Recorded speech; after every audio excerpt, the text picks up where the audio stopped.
Bonjour. Today, demonstrative pronouns in French.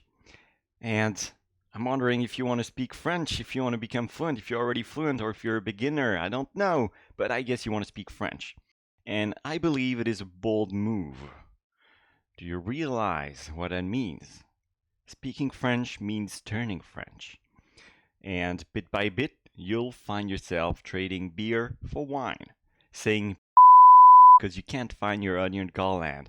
And by the way, cursing is strictly forbidden on this channel. Hear me? Strictly forbidden. And if you still want to learn, well, you've been warned. You'll turn French over time. And mon cher ami, today I give you the demonstrative pronouns in French. Les pronoms démonstratifs. What is it? Let's define the word. Demonstrative pronouns are used to point to something specific within a sentence. So it is a pointer within a sentence. And we have two kinds. We have the personal demonstratives, the impersonal demonstratives. Let's start with the first one. The one becomes celui in French, masculine. The one becomes celle in French, feminine. The ones, ce, masculine plural, and the ones, celle, feminine plurals.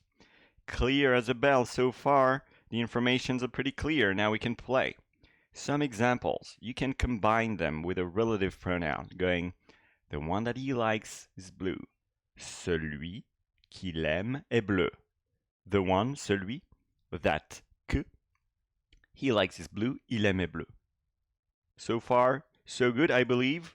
It is pretty close to the English translation.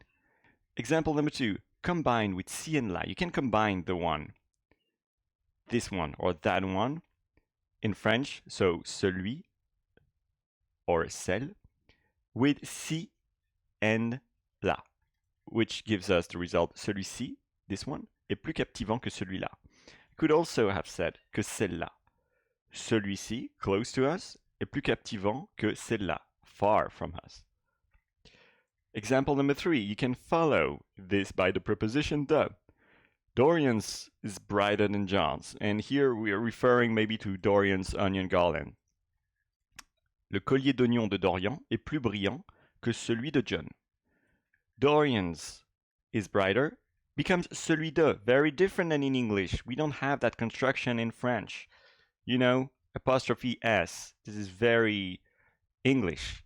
Well, doesn't exist in French. We have to use the pronoun celui de Dorian est plus brillant que celui de John.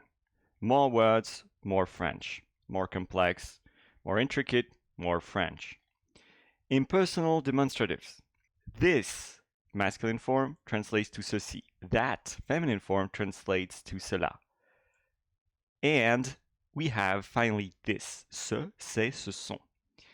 And we're going to cover that with examples, but pay attention to those because they're very common in French, and I hear them in French all the time, but I rarely hear students use them in a sentence when they speak French at first, especially English speakers.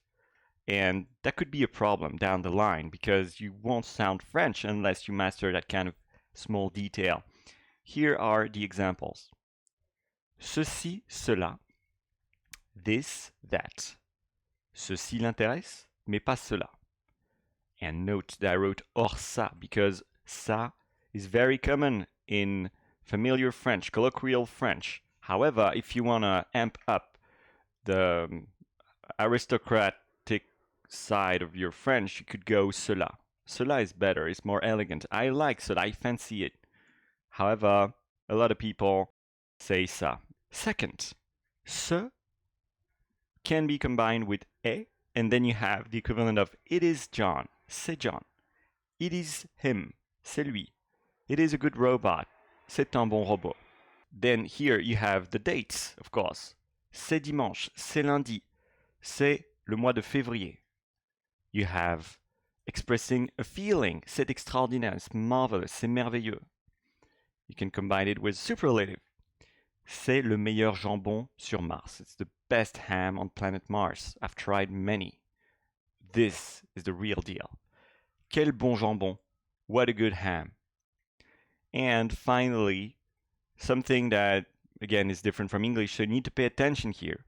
Ce qui est comique, what's funny, c'est que le robot parle plus que son maître. Is that the robot speaks more than his master. What's funny, ce qui est comique.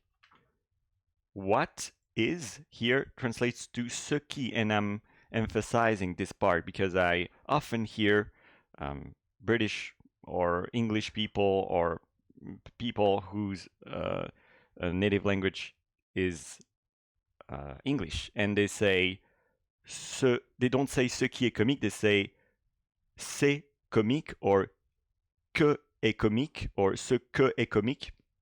No, you need to use ce qui in that situation, and you'll have plenty of exercises in the link below the video to test your knowledge and to find out whether you understand that kind of rule or not. At first, you may fail. That's perfectly okay. We're not there to ace every exercise the first time around. However, we are here to learn from our mistakes, and this can be done through practicing, and all can really be done through practicing. So I really encourage you click the link below the video now in order to tackle this exercise and find out if you understand what we covered in this lesson. A reminder also, you'll find on the website all the theory I've covered during this video that will allow you to refresh your knowledge, and I suggest you keep doing it until it flows, until it is natural. I thank you for your attention, and well, the link is below the video. Bye for now. I really enjoyed speaking to you.